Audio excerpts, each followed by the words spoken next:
नमस्कार.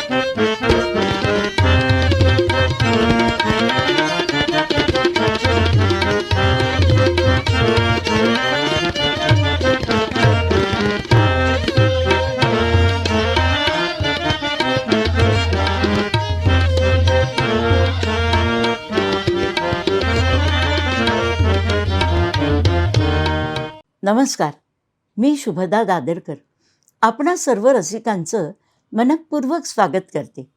रंगनाथाचा रथोत्सव या शीर्षकांतर्गत आज सादर होत आहे नाटककार श्रीपाद कृष्ण कोल्हटकर. संगीत रंगभूमीच्या प्रभात काळातील म्हणजेच किर्लोस्कर देवल काळातील एक अत्यंत महत्त्वाचे नाटककार म्हणजे श्रीपाद कृष्ण तथा तात्यासाहेब कोल्हटकर. अत्यंत प्रखर बुद्धिमत्ता लाभलेले पण शारीरिक व्यंग्य असल्याने ज्यांनी ज्ञानोपासनेतच स्वतःला अहर्निश गुंतवून घेतलं होतं, ज्यामुळे त्यांचे सारंच लेखन पांडित्य प्रचूर आणि आशयघन अशा स्वरूपाचं होतं, असे श्रीपाद कृष्ण कोल्हटकर हे रंगभूमीवरील एकमेव गायक नाटककार होते. गायनकला हा कोल्हटकरांना मिळालेला वडिलोपार्जित वारसा होता. त्यांचा स्वतःचा आवाज फार चांगला होता.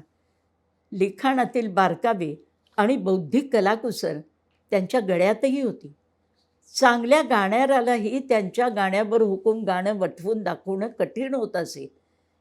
त्यांनी लिहिलेल्या वीरतनय या नाटकातील चाली समजूत देताना त्यांनी दाखवलेल्या ताना आणि खटके भाऊराव कोल्हटकरांसारख्या अद्वितीय गायकालाही सहजतेने आत्मसात करणं शक्य झालं नाही, अशी हकीकत सांगितली जाते.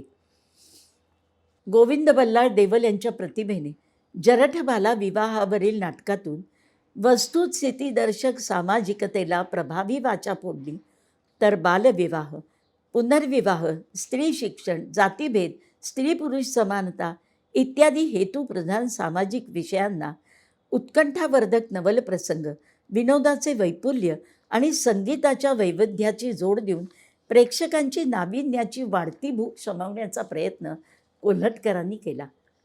त्या काळी किर्लोस्कर कंपनीने नव्या नाटकासाठी बक्षिसाची जाहिरात देताच कॉलेजात अभ्यास करणाऱ्या कोल्हटकरांनी वीरतनय नाटक लिहून बक्षीस जिंकलं आणि ते कंपनीचे नाटककार झाले. त्यांनी नव्या परंपरेचा, संप्रदायाचा झेंडा हाती धरला. कल्पक आणि विनोदगर्भ वृत्तीच्या अद्भुत रम्यतेचे उभासक असलेल्या कोल्हटकरांनी वीरतनय, मूकनायक, प्रेमशोधन, मतिविकार, गुप्तमंजुषा, वधूपरीक्षा इत्यादी एकूण 12 नाटकं लिहिली. त्यापैकी 8 रंगभूमीवर आली. प्रेमशोधन नाटकात राजा राणीचं कथानक होतं, तर मूकनायक नाटकात कल्पनारम्यतेचा आभास होता. मतिविकार नाटकातून त्यांनी मध्यमवर्गीयांचं चित्रीकरण केलं, तर जन्मरहस्य नाटकात प्रीती, पुनर्विवाह यांचा विचार मांडला. सहचारिणी हे प्रहसन लिहिताना 2 बायकांचा दादला आणि त्यांची मुलं यांची कथा रंगवली. त्यांच्या संवाद लेखनाने मराठी नाटकातील संवादामध्ये खटकेबाजपणा आणि कोटित्व आणलं. आपल्या असाधारण कल्पकतेच्या सहाय्यानं नाट्यसंवादातून आणि विनोदी लेखातून त्यांनी विरुद्ध कल्पना, न्यासात्मक चमकदार वाक्यरचना रूढ केली, तर त्यांच्या पदरचनेने रंगभूमीवर संगीताला वेगळं आकर्षक वळण लावलं. कोल्हटकरांचं नाव घेतलं जातं ते नाटककार, विनोदकार आणि उत्तम नाट्य टीकाकार आणि वाङ्मय समीक्षक म्हणून. साहित्य बत्तीशी आणि सुदाम्याचे पोहे अर्थात 18 धान्याचं कडबोळं हे विनोदी लेखन मराठी साहित्यातील विनोदाचे मानदंड ठरले. इतके की मराठी विनोदपीठाचे आद्य कुलगुरू अशी पदवीच आचार्य प्रल्हाद केशव आत्रे यांनी कोल्हटकरांना दिली. महाराष्ट्राचा इतिहास आणि मराठी भाषा यांच्याविषयी कोल्हटकरांना अपार अभिमान होता.